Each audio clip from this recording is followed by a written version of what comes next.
Welcome back, everybody, to another exciting edition of Battle of the Ballads with Gregory, Joseph, and myself as we dive into the year 2014. Before we kick things off, as always, like, subscribe, and most importantly, comment. And when you do comment, I want you to wish these two gentlemen a happy birthday. They have very close birthdays to each other. Joseph just had his. Gregory's is coming up. Dan, our birthdays were 4 years apart. They weren't that close. I get it. Make sure to show them some love for their birthdays. And with that being said, gentlemen, welcome once again. And happy to be here. Super pumped. We are diving into 2014, and I explored some of the Spotify playlists that Joseph started putting together and realized that we do have quite a few common songs this year. And so that's going to be interesting as well. I'm wondering just how short my list will be by the time it gets to me. And I know that Gregory has some debuts that he's really excited about, and he kind of ventured into the full album arcs for this year. So that's going to be pretty exciting. We did have some folks respond with their songs of the year. And I will say this is the time period, we say this every year, but this truly is a time period where the single and the album are very distant from each other. And we start to see that now, because I know there's songs on my list this year that will probably come up on other lists next year. And I noticed that some people, the songs they gave us were songs that actually released the year before, but the albums came out, the following year. And so this is definitely that time where we had the big YouTube video premieres started as opposed to the network premieres. And you could buy the streaming album as opposed to having to go to the store to get the albums and stuff like that. And so the singles definitely took off at a different time. So it's going to be interesting to see whose stuff falls where. There's a few songs I noticed that could fall in a span of 3 years, depending on how you look at it. So it's kind of fun. And without dragging that on too much, our contributors, Corey Mosier-Kesselring, who we always promote on No Coast Defenders with regards to his movie review podcast. Go check that out. Anyone who says fancy or blurred lines need to be shot into the sun. I think there's a lot of people in that line. Out of the Woods by Taylor Swift, Wrecking Ball by Miley, Ain't It Fun by Paramore, and Give Me the Loot by Jared Benton. Sherry Nutter Timothy said Amnesia from 5 Seconds of Summer, Break Up in a Small Town from Sam Hunt, Burning It Down from Jason Aldean, Chandelier from Sia, Dirt from Florida Georgia Line. She says one of the few songs I've enjoyed of theirs. And Yes, I Know 5 SOS, but it's a great song. So it's 5 Seconds of Summer for those of us who don't know the youths. Ellen Sadler gave us Stay With Me from Sam Smith, Somewhere in My Car from Keith Urban, Ghost from Ella Henderson, Girl Crush from Little Big Town, Geronimo from Shepherd, and Am I Wrong from Nico and Vince. Probably the most eclectic list that we've gotten. Paul Brenner said St. Vincent's self-titled album from that year, the tracks Rattlesnake, Prince Johnny, and Digital Witness in particular, really great album, which I have to agree with. That album was epic. Justin Zane closed us out with Taylor, his future ex-wife Swift, Blank Space, George Ezra, Budapest, Andrew Mcmahon, The Wilderness, Cecilia, and The Satellite. We all know this is when Joseph really, really enjoyed Andrew McMahon. Tegan and Sarah with Lonely Island, Everything is Awesome. Rise Against, I Don't Want to Be Here Anymore. Bleachers, I Want to Get Better. Alt J, Left Hand Free. Magic with Rude, Walk the Moon, Shut Up and Dance. Mark Ronson, and most really Bruno Mars, Uptown Funk. And he said, not really on my list, but was he trolling us from beyond the grave? Do You Know Where Your Children Are from Michael Jackson, which gave me a chuckle. So those were the folks who had some suggestions for the year. And I had crossed many off my list as a result. Gregory, did you have anybody contribute this time around? Yeah, Chirp, I think for the 4th week in a row, now that he's on board, had been avoiding us because he's a little bitter I'm not doing Tuesday night trivias. And this week, because Amy's here with Joe and I, she's also not doing Tuesday night trivia with him. But he's been in. I think I'm going to try and get him to finish out one of these years, maybe one of the years where a Mountain Goats album comes out. But he gave us Armageddon by Homeless Gospel Choir. Mm-hmm. And Homeless Gospel Choir is a Pittsburgh local. He actually routinely would shop at the Target Chirp and I work at. Great guy. Loved to see him at shows. Seasons, Waiting on You from Future Islands. He also was a Blank Space from Taylor Swift. Vicious Love, Newfound Glory. 12 Foot Deep from Front Bottoms. In Remission for the Menzingers, who are a great band. Oh, I forgot all about that Newfound Glory track. Yes, I forgot all about that. Chirp coming through for you right now then. In Remission for the Menzingers, one of his favorite bands. And then Black Me Out Against Me, another one of his favorite bands, and Black Me Out's a great song. We're going to get to that with my list. And then his pick for number one of the year was Two Beers In from Free Throw. So it shouldn't throw me off because I know Free Throw is a band Chirp listens to regularly, but it still threw me off. So that, and I also got one for an album that came out this year because I think they misunderstood the question. Mhm. So when we cover 2021, I will then throw that person's out there. So Excellent. Hey, if Chirp ever wants to come on, he definitely should. I think this is the second year in a row now that he has reminded me something came out that year that I forgot about. So he could just be my in memoriam.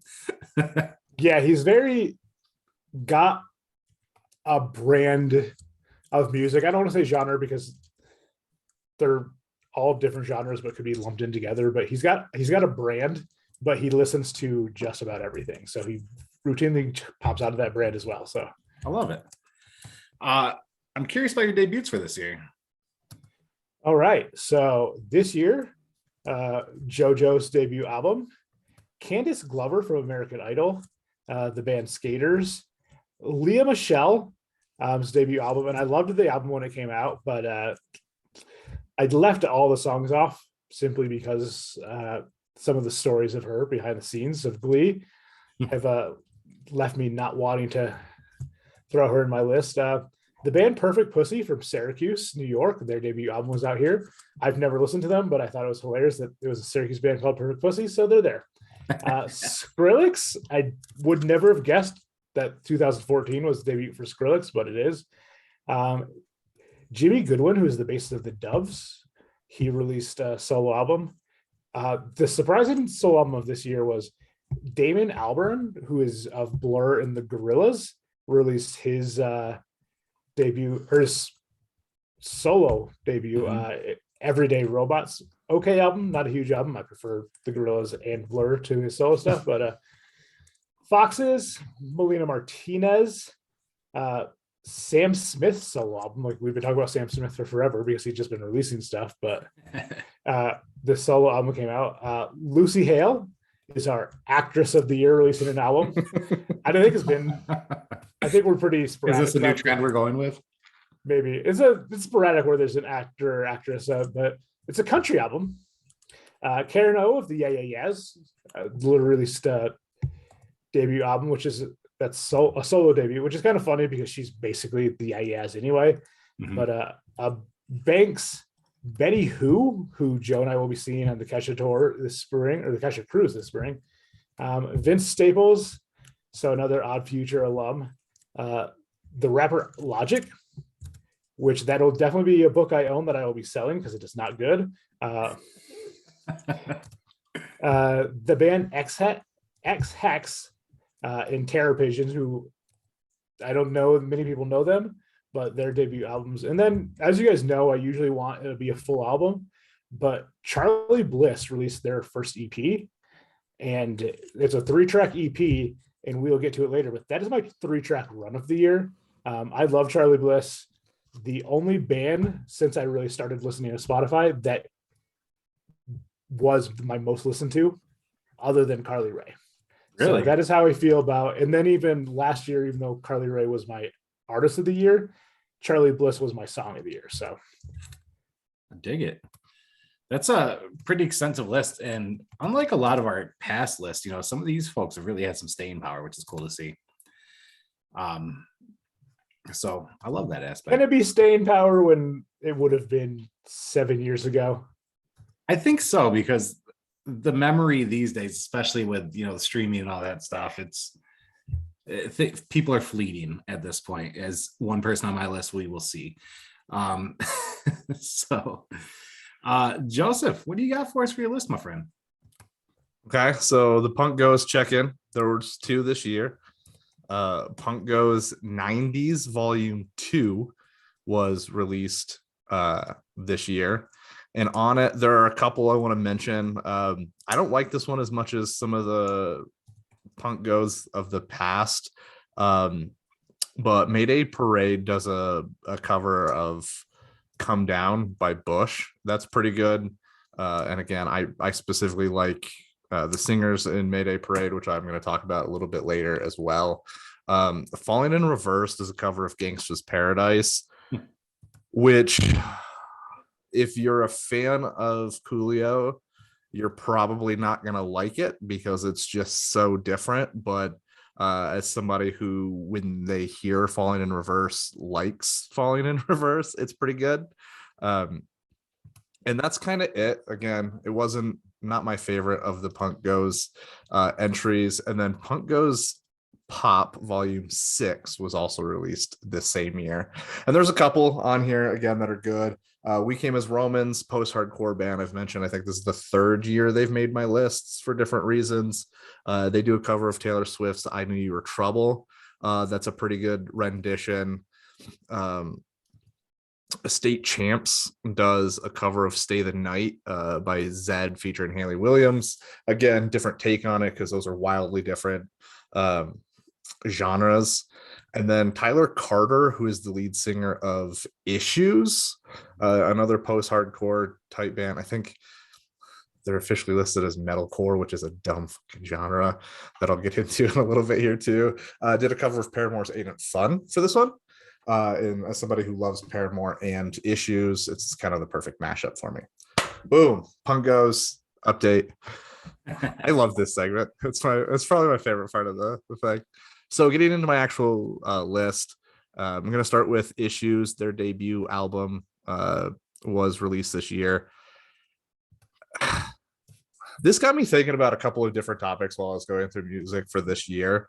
And it's the first one is something I think we've mentioned a couple of times, how stupid genres are.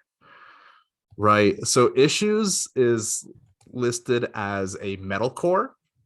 What the fuck does metalcore mean?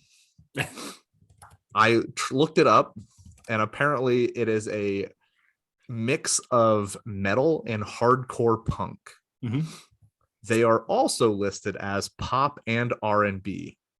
The R&B, that's what gets me. What even is this? Like, and then Rise Against, who somebody mentioned makes my list. They're listed as melodic hardcore. At this point, we're just throwing words at a board and seeing what sticks for bands, right? Like, I don't know. I got thinking about it today, and I couldn't. I was like, I need to mention it. Am I the only one that feels that way when I go through genres of things, like when it comes up? I don't even look at genres, to be honest. When we talked about the Wikipedia, how we weren't sure it was just changing, or it was just a couple of years, and it can confirm it didn't change because this is the first year I've used Wikipedia to look up albums released in a year, and it's definitely changed since that year. Yep. But like just the genres, looking at them, they're ridiculous. And I think the Spotify Wraps, for anyone who did that, the number of bubble grunge I saw, and I'd never seen the genre of bubble grunge. What is that? It's basically pop punk, kinda. It started in the 90s, and bands that you would never guess would fall in it include Matchbox 20. Was called by reviewers bubble grunge in the 90s. Now the stuff kind of today, like Jeff Rosenstock, who we've talked about, like he's pop punk, but yeah, he does kind of have some energy and some dance to it. Charlie Bliss would be considered like a bubble grunge, which is why it was probably in mine. So I think it's just dance infused pop punk, which is just pop punk. Yeah, it doesn't need to be anything more than pop punk. The fact that it's pop punk and not punk is enough. But I mean, especially because dance punk is a different thing. There's dance folk punk. Like the number of like subgenres, metal and punk, I think get the most ridiculous with them. But it is kind of crazy, and I think a lot of it has to do with a reviewer trying to put their mark on something. So reviewers started bubble grunge in the 90s, and it was like half mocking me. So I actually thought my thought was more that it ended up originating with fans, because my thought process was it originates from a conversation I had with somebody about A Day to Remember years and years ago, because A Day to Remember is from the scene where they came from. They're one of the more successful bands, and there was always this debate amongst people who enjoy A Day to Remember what genre they are, because some people consider them straight up hardcore, some people call them post-hardcore, some people just straight up call them pop punk, which is why they actually had a line of shirts at one point that said the hardest pop punk band in the world, which is just a great tongue-in-cheek reference to how ridiculous the conversation is. But I think it's because people are so exclusive about their groups. They're like, no, that's not this, it's to this to be this thing. Like, it's, I think that used to be a thing. I just don't think that's the case anymore, because everybody kind of listens to whatever now, it's because everything's so accessible. So I think that's probably true in a lot of ways, but I think scene kids are still like that. I think scene is where, and I think that's why there are so many, like, folk has about 1 billion different subgenres, and hardcore metal stuff has about 1,000 different, because it's people who are very, like, possessive of the things they like, their fan groups. They are the ones who end up becoming exclusive and kind of dickish about that stuff, I feel like. And maybe that's just because I've been to, like, I've been to a number of scene events and felt that way. I don't know. Well, and I think that plays back into, like, that pitchfork, everyone's a critic type thing. Yeah. I mean, especially like the 90s into the 2000s, pitchfork was very, like, critical of everything. And from everything I was read about bubble grunge last week, it kind of was a way to deride these bands by critics. Okay. And I think, yes, like, the fan thing takes it over, but I feel like these micro genres really came across by critics, and whether it's to try and isolate, like, oh man, you know what, this band's better than normal metal bands, let's call them speed metal, because that they have to think about it to move that fast. And so, but then what it turns into fans, it's just like there's never anything. But I know a lot of scene kids, like, personally, who listen to everything, but you would definitely think of them as a scene kid because of what their favorites are. Sure. But at the same time, I know a lot of scene kids who are as douchey as they possibly could be. So I think with every type of fan, there's a wide variety of folks. But I think this is where I'm just old and out of touch, because I don't know any of those people. But anyway, I got thinking about that today, and I needed to bring it up. So what you're saying is the Issues album gave you some issues? Yeah, it made me mad at myself. That's another reference, but I'm the only one who knows that part.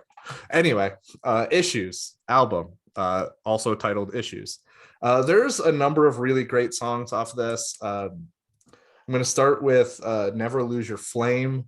Really just fantastic vocals to it. Again, Tyler Carter is an amazing vocalist. And then that's where it starts, I think. It might not be how it starts, but then it ends with Disappear, Remember When. And that song is really, like, touching. It's a great way to end an album anyway. Moving on to completely opposite ends of the spectrum here. Ingrid Michaelson released Lights Out, I think it was this year. It was such an amazing album. It's so good. I own it on vinyl. Girls Chase Boys was probably the most well-known from that, but personally I like Warpath the best. I'm ready to get Shot into the Sun because I have Iggy Azalea on here. I listed both Fancy and Black Widow, not because I particularly like either of them, but I entered the military at the end of this year. No, at the end of 2013. And I was starting to listen to the radio a little bit more because I was by kind of bigger radio stations at this time. And those two songs were absolutely everywhere. It was insane.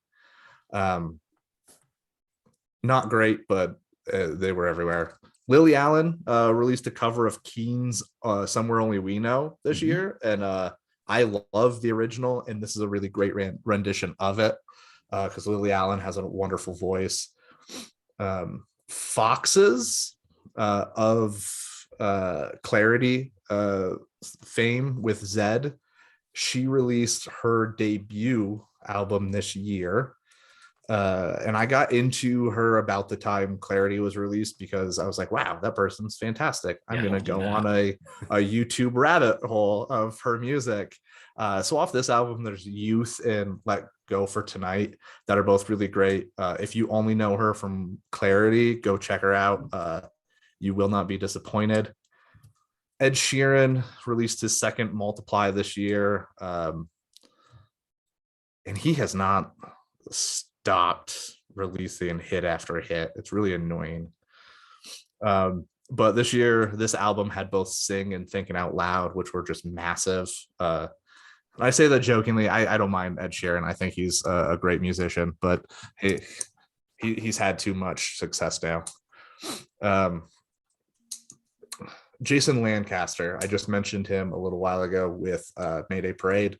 He's one of the two singers from Mayday Parade, as well as the lead singer for Go Radio before they broke up. A lot of people don't realize he has a solo career unless you are just straight up a Mayday Parade fan. But if you've ever heard a Mayday Parade song and you're like, oh, this is pretty decent, go check out his solo stuff. I didn't put any of the songs individually on this because none of the songs on this album I could tell you the name of, just like by title.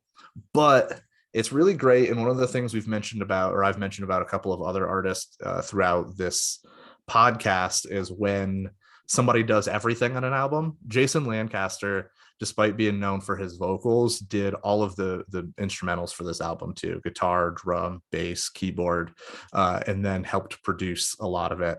So it's just all around, like, technically an achievement for him. So I threw that on here. George Ezra, Budapest is probably the only song by George Ezra I could name off the top of my head, but I love it. It's fantastic. Mm-hmm.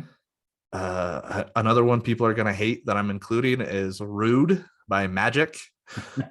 I didn't hate that song. I hated the radio and TV for that song. So I actually never minded this song. I hated everyone else who hated this song. I have zero problems with this song, but there were so many people who like immediately were like trashing it because, one, he talks about he's going to marry this person anyway, and like people are like, yeah, well, the father's just trying to protect his daughter, blah blah blah. And it's like, well, nowhere in that song does it say why he's saying no. Like, literally, he's just saying no. And generally speaking, dads in those kind of situations are assholes. So I never even thought about that shit with it, honestly. Like a lot of people were like, in fact, there were a couple of response songs people recorded to it, and they were like trying to protect from people like you and stuff like that. And it's like, yeah, but in that song, all it does is he says he loves the daughter, and that's it. That's the whole reason people are like, form a personal connection to that song. But I also have amazing in-laws, so I've never had that interaction either. But to me, it was just a simple poppy song that I never really. And that's all it's supposed to be, and it does its job. It is catchy and poppy. Sia. I didn't realize this was Sia's 6th album.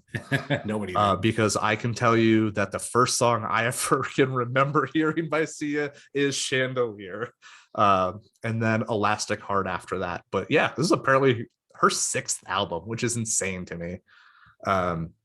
Rise Against, somebody else mentioned I Don't Want to Be Here Anymore. And again, I wrote down the genre that they had listed on Wikipedia because melodic hardcore is just like, what is even happening anymore? Watsky, I mentioned George Watsky last week, slam poet / rapper. He released album number 2. And there's a couple really fun ones. This one's a little bit more fun than the first one, but there's 2 I really like on this one: Stand for Something and Let's Get High and Watch Planet Earth, which is as good as the title suggests it might be. So go check that out. Vance Joy, Riptide, that was everywhere. Mm-hmm. Hoosier had their debut this year. Take Me to Church and Someone New were both off this album. A band I like when they come on but don't follow. I have seen them live once. Tovlo, Habits came out this year. That was actually a great album. I don't think anybody went beyond the singles, but that was a great album. I know that song and that's it. And I only think the song's okay. I just listed it here because that was another one in that same time period where it was everywhere. And then we'll get into a couple more that I want to talk about a little bit more than just like listing them. Andrew McMahon in the Wilderness was mentioned, and I've mentioned Andrew McMahon about 1,000 times already on this podcast. This album is the first under the moniker Andrew McMahon in the Wilderness, and it's a completely different type of music for him. It's a much more mature sound, and it's a much more mature writing for him.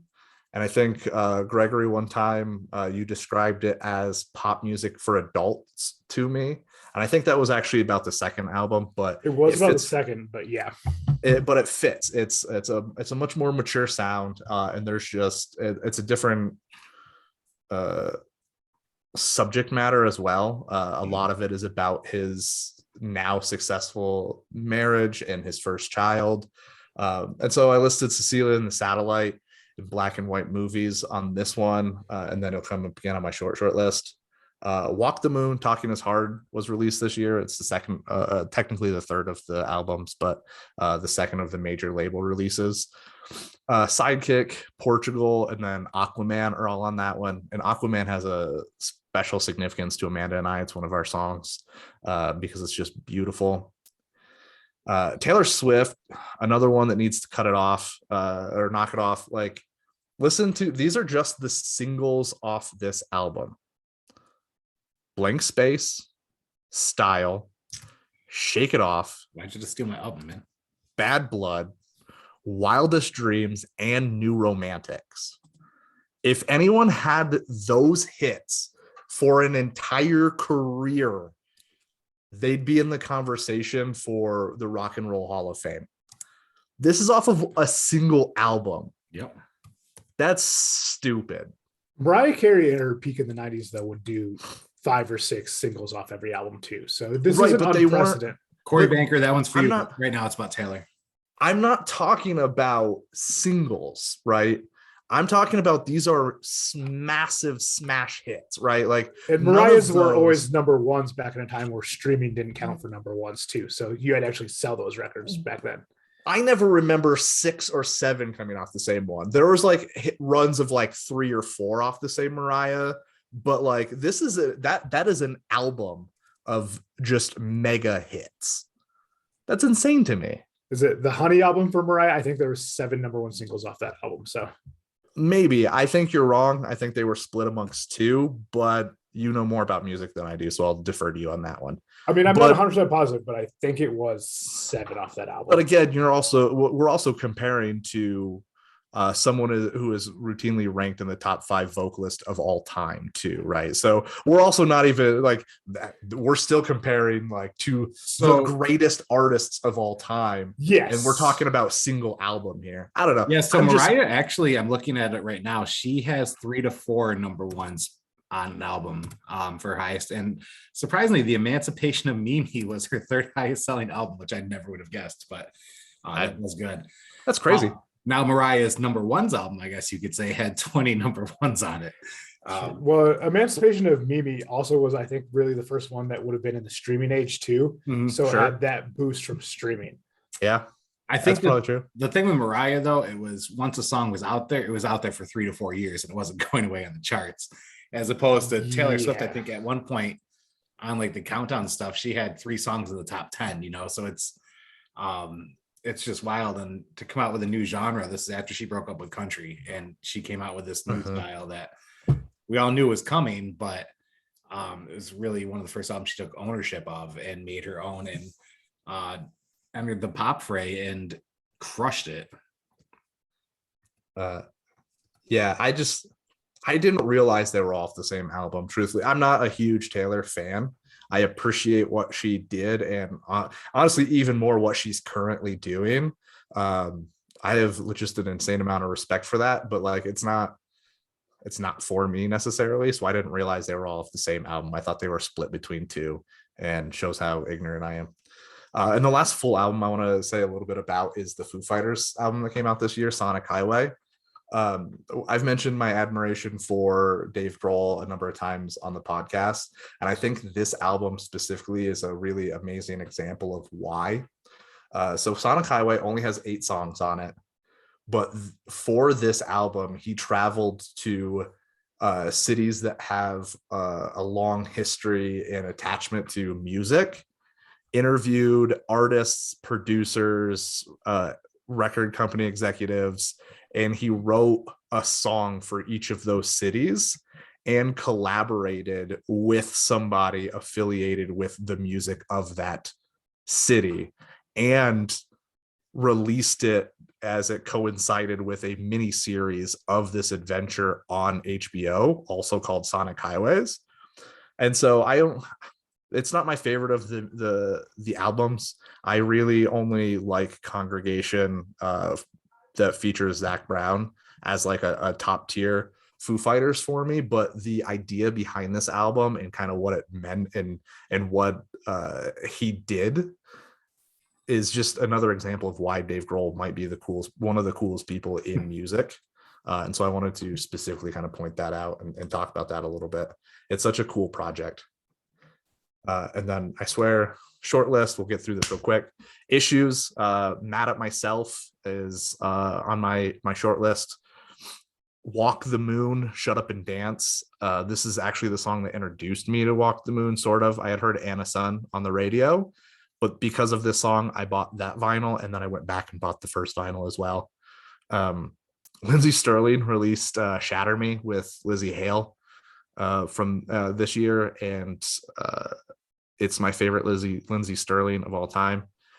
And then my song of the year, no surprise, comes from Andrew McMahon in the Wilderness, and it's Halls. It is the best song off that album, Fight Me. Nice. I like that whole album. It's so good. Songwriting was epic on that, and his vulnerability was at a whole different level I didn't know he was capable of, to be honest. All right, so are you sure I Kissed a Drunk Girl wasn't his most vulnerable, Dan? Oh Jesus, I hate that fucking song. All right, so we're kicking off with Andrew McMahon, and Gregory, what do you got for us, my friend? All right, I'm gonna try and go quick because I know we've been here for 40 minutes now, and Dan's got a heart out. So let's see if I can. My bad. I spoke a lot this week. I don't know. We went on tangents this week. It's been a while since we were tangent heavy, and this is a tangent heavy week. It was good to happen sooner or later. I'm going to start with what I said last week. I think is the most important album of this year. Is going to be the Against Me album. This is the first album post transition for Laura Jane Grace, and she's always been a very vulnerable songwriter, which is, for some people, like this is hard punk. It's a lot of stuff about anarchy. So you might not think, if you just listen to a single or so, that how vulnerable Laura Jane Grace is as a songwriter. But I remember when searching for some form of clarity, there was speculation that she had cancer and was terminal and all these things. And then it turns out she was literally battling something inside her. And so this is a super, super personal album. It's brilliant. I think also she doesn't rightfully get the credit for being like a pioneer. And part of it's because she came out and transitioned at the right time. So she got favorable press coverage from this. But it's amazing the range of people you'll see at an Against Me show. I remember Chirp and I standing next to a woman who very recently transitioned, and like the beaming pride on her face. And then on the other side of her was like the broiest, jockiest frat boys possible. And at one point, one of them threw his arm around her, and they were both just rocking to a song. And it's like this beautiful sight. It's also the most pleasant and respectful mosh pit I've ever seen. Because there's always that one person that's a dick in the mosh pit, and even the rest of the mosh pit is terrible. Not in this one. Like, mosh pit stopped every time someone fell, helped someone out. It was just amazing, which we commented with a couple walking out how great it was to see that mosh pit. And this album is a big part of all of that good feelings and good vibes. But Trans Soul Rebel, which is the second track off that album, and then Dead Friend and Two Coffins, which would be my two stretch for the year. Just a beautiful, beautiful album. I'm going to mention it again later, but yeah, I can't speak highly enough about the importance of this album within music as a whole. And I think the beautiful thing is, I say Laura Jane doesn't get the credit she deserves. I don't think she cares. Like, what she's done for herself and for other people is what matters to her. And that's the best part. Like, I was going to say probably the best part, but that is probably isn't the word there. It definitely is the best part. But moving on, Broken Bell's second album. We haven't mentioned Danger Mouse in a couple weeks. But After the Disco, my favorite track off this, also the title track. Atmosphere released a album I did not like when it came out in 2014. I listened to it one time and was like, meh. But upon re-listens over time and having seen him perform a few of these live, Camera Thief, I Love You Like a Brother are probably my two favorites off this. But honestly, there's not a miss on this album. I was an idiot in 2014. So great atmosphere album. Pharrell's second solo album, Happy, obviously everyone knows. It's just a wonderful, infectious track. But also, I love Marilyn Monroe off this album. I think it's just great. I have it on vinyl. I didn't dig it out on vinyl, mostly because I definitely have this Against Me album on vinyl, but I didn't put it alphabetically. So I have no idea where in the stacks it's going to be. So that's my bad. Wolf Mother, who I'd only ever heard one single of theirs before 2014, but I was like, oh, I like that song. So I downloaded this album in 2014 and I love it. New Crown, My Tangerine Dream, and Radio are all fantastic. Eels, no one is shocked that there was an Eels album this year and that I loved it. Lockdown Hurricane, Mistakes of My Youth are going to be my favorites off this one. E is just super consistent. There are highs, but there's really never any lows. Like, he has like in sports term, he has a floor that he never drops below, and he's a six man, I think, NBA style. Like, there's just, what you're going to get from him, and it's always good. And then some nights he's going to go off and drop 35. So love Eels. Leaky Lee, No Rest for the Wicked, and Gunshot, two of my favorite tracks of hers on this album this year. Black Keys, which I don't quote me on this, folks, but I think Danger Mouse may have produced this for them. But Term Blue and Fever off this album. Spoon released a wonderful, wonderful album, and this one was not hard for me to find because It's probably got the turntable. No, right now the turntable is empty. The last thing on the turntable was their Nirvana Unplugged. But I've been mostly listening to CDs lately because it's mostly Beck's Sea Change on CDs, because I've been feeling like I need to cry and haven't been able to cry. So I listened to Sea Change, so I cry a little bit. But yeah, off this album, Rent I Pay, Do You, New York Kiss are all tracks I love. There's not a miss on this album, though. My favorite TV on the Radio album came out this year. Quartz, Happy Idiot are both great, great tracks. And then Right Now has maybe one of my favorite opening lines to a song ever. It's I See You Praying on the Dance Floor. And there's just something about that. As Joe can attest, I'm a guy who loves to dance, and I just kind of let loose on there. Like, I'm feeling everything on the dance floor, and just that line, I was like, you're damn right. He sees her praying on the dance floor. Like, that is church. Candy Hearts, this is the last album Meryl released as Candy Hearts. I think it's just a great album as well. I love Meryl. I've loved Meryl as a songwriter since she was in high school in a band with her sister, and it's just her and her sister with guitars on MySpace. So Phone Tag, You're It. I don't think any of the tracks are around anymore, but there's just really infectious music then too. The Dream's Not Dead, Coffee with My Friends, and Fool's Gold are three tracks I absolutely love off that.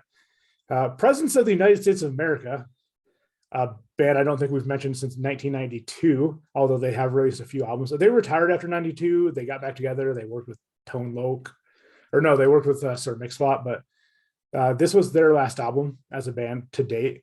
And it's fantastic. It is so fun.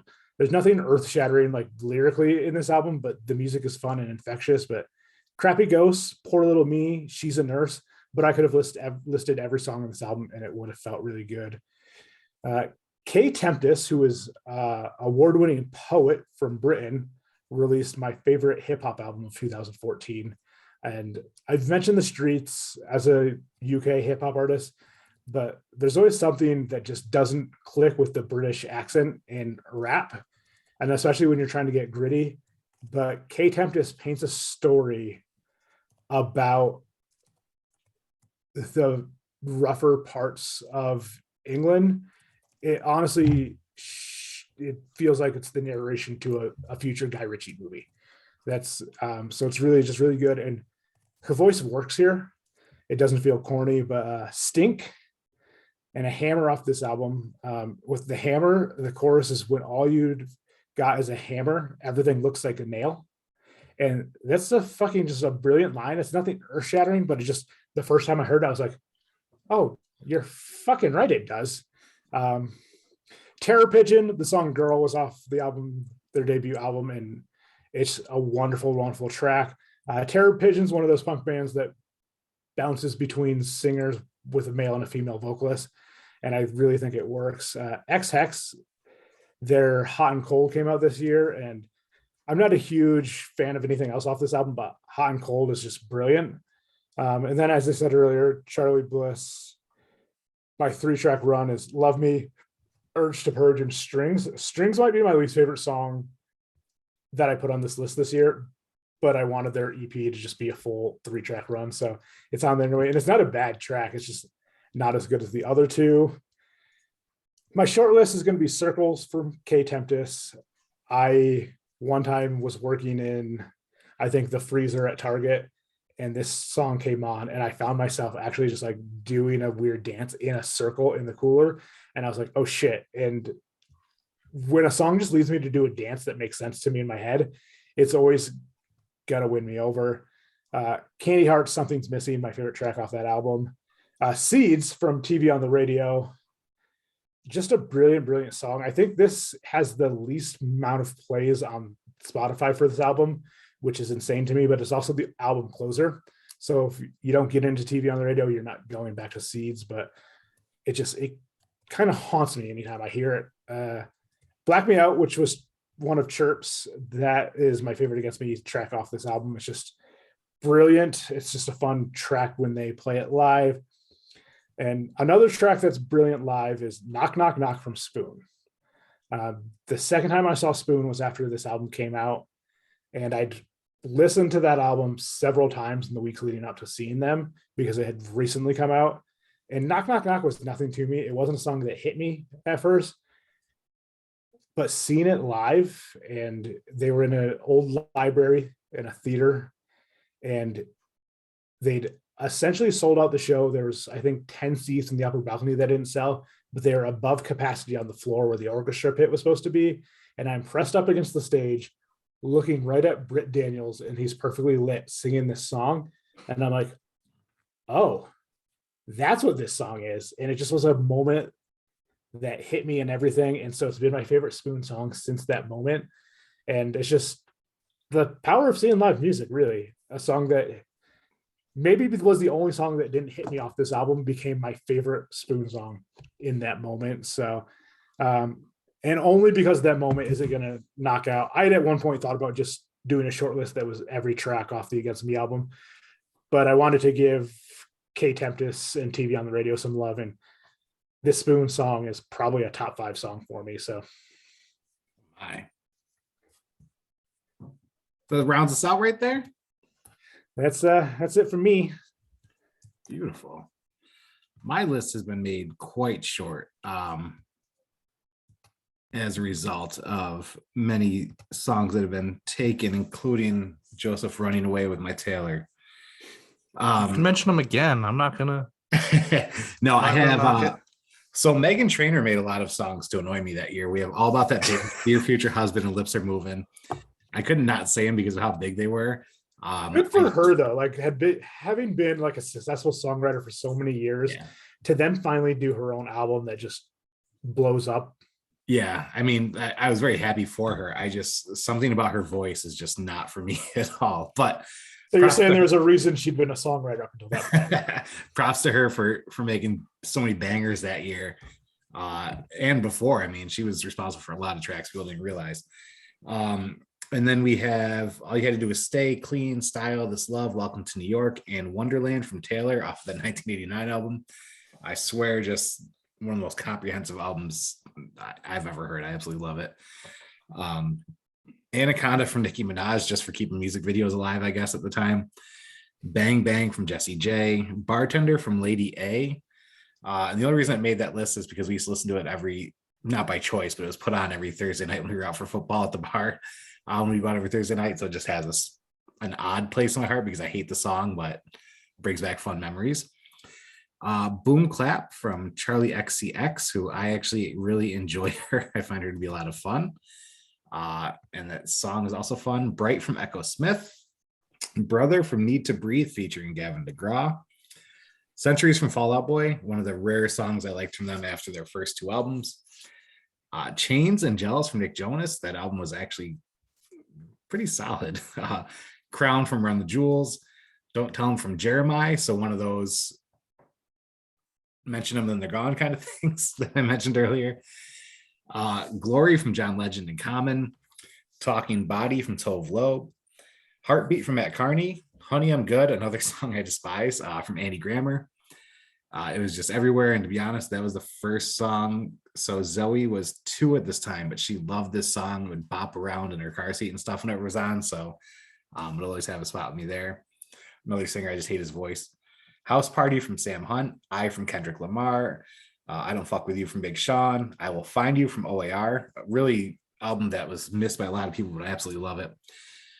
Lay Me Down from Sam Smith. Lifestyle from The Rich Gang, because I used to have a coworker, Gabe, who listened to that song religiously, and he worked right next to me. And if you've ever heard it, it's one of the most annoying songs, the most annoying chorus, but I would just be walking around doing my job with ba-da-ba-da-ba, like in my head for no freaking reason. It's because of that song and him. Never Gonna Let You Down by Colby Calais. Nothing Like You from Dan and Shay. Summer from Calvin Harris. Trap Queen from Fetty Wap, who was supposed to play in Brockport one night, and he arrived too late for the noise ordinance and ended up at a bar that I was at, and we had drinks together. And I had no idea who he was till everybody was mad that he didn't show up for his concert, and I saw his picture. So props to you, Fetty. You were pretty cool, actually. And then we have Photograph, Shirt Sleeves, and Thinking Out Loud from Ed Sheeran. And I really enjoyed his debut album, and I actually think that this was the album where he basically said, like, all right, I'm going to give you the ballads and the genius hooks. Then I get to do whatever I want for the rest of my career, because if you listen to everything after that, it's nothing like this album. So this was just him being like, all right, here's my studio album for you. Now let me go off and do my thing. And if you listen to his most recent album, it's very different. So that was kind of his Conform album. And then he did his own thing. So then my short list is 3 songs, then my song of the year. My short list is Chandelier from Sia, Peace from OAR, which is actually my favorite OAR song, No Role Models from J. Cole, and my song of the year is Everything Is Awesome from Tegan and Sarah and The Lonely Island. And my reason for coming to that is because, I'm a wet blanket. Many things don't make me smile. That song, every single time I hear it, just puts me in the best mood, no matter how many times I hear it, even in a day. And as the father of a 9-year-old who had to deal with the Lego movie for many, many years on repeat, that song still is not old to me. So it withstands the test of time. I'll take it. Everything Is Awesome. I've still not seen that movie. Oh, you're missing out. I think I've only actually heard the song once or twice. Oh, it's just kind of funny that Fancy got mentioned as being such an annoying song that premiere. Dan mentioned how annoying the Meghan Trainor songs were, but for a lot of people, Everything Is Awesome was the most annoying song of the year. But it's also the most fun to be annoyed by if you're annoyed by it. I found that I wouldn't list it as one of my favorite songs of the year, but it was probably my favorite song to sing at work, because I had some coworkers who would protest, yell, and then start singing it with me because you can't not. I'm going to be honest. When I was on like the DJ circuit for weddings and parties and stuff like that, and so we would play the song, I'd be like, are you sure? And they're like, yes. And I saw the eye rolls, and then like 10 seconds in, everybody's in. It's just that infectious of a song and an unexpected banger, to be quite honest. And when I DJ our friend's wedding next year, JJ, Everything Is Awesome is coming to a dance floor near you at your wedding. You just don't know yet. But No, it's just a great time. I really enjoy that song. I think JJ just wants to hear Nas and only Nas. So I mean, I can make that happen too. But so 2015 awaits us as we get closer to our end of the year countdown and wrapping up. And wow, we've come a long way. So, folks, the Spotify playlist is done, or at least almost done. I don't know if Gregory put his tracks on there yet. I just got everybody else is on there. No, mine are on there. It's good. Awesome. Good to go. Good to go. It's going to get posted. I don't know how to share it, so Joseph can do that tomorrow when I post it. It will be with this video, and make sure to comment. Justin, you've been great with the comments. We really appreciate it. It's a lot of fun, and Keep them coming. Yeah, and keep tuning in. And Justin, actually, your song and my song connected this time, so there we go. And any plugs before we sign off?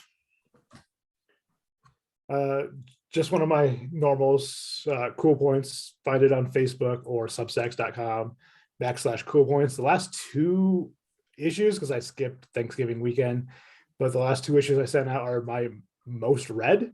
They're now being read by more people than subscribe to it. So that's an interesting one. So thank you for those that are reading it. I talked a lot about the situation with China and the WTA this week, which I think is important.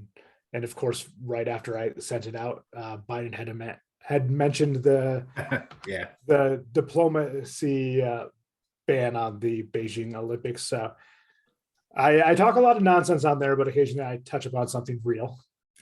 And I still miss all of the posts. So I don't see your cool points until about 2 weeks later. I don't know what the deal is. The algorithms are all jacked up for everything, to be quite honest. I should get the email though. Do I still get the email? You should still get the email. The email is kind of funny because sometimes it'll go to your inbox, sometimes it'll go to your spam, sometimes it'll go to your promotions. So it could end up in any of your Gmail folders. Jesus. And I don't have enough gigs where I don't have too many email folders, right? All right, Joseph, any plugs besides happy birthday, belated? Go ahead and go find me on Twitter at Joseph Tilcox. I'm joking. All I do is retweet Cowboys related tweets on Sundays or Thursdays. You sometimes reply to someone else's tweet. That's true sometimes. And sometimes I tell critics to eat my entire ass. So which is a lot of fun and what I'll probably be doing next week after a screening. So I don't have a shout out this week. I just want to say Miles Morales is Spider-Man, to put that argument to death. And also Peter Porker is Spider-Man. Let's get out that other way. Yeah, he is. And until next week, folks, keep the suggestions coming. Keep the comments coming. Thank you for tuning in as always. And we are in the home stretch of winding down the year and then the year in review. And then whatever the rebranding of this show becomes, we're there. So gentlemen, thank you once again. Happy birthday week. And Ballads on parade. Until we meet again. Thanks, Dan. Bye.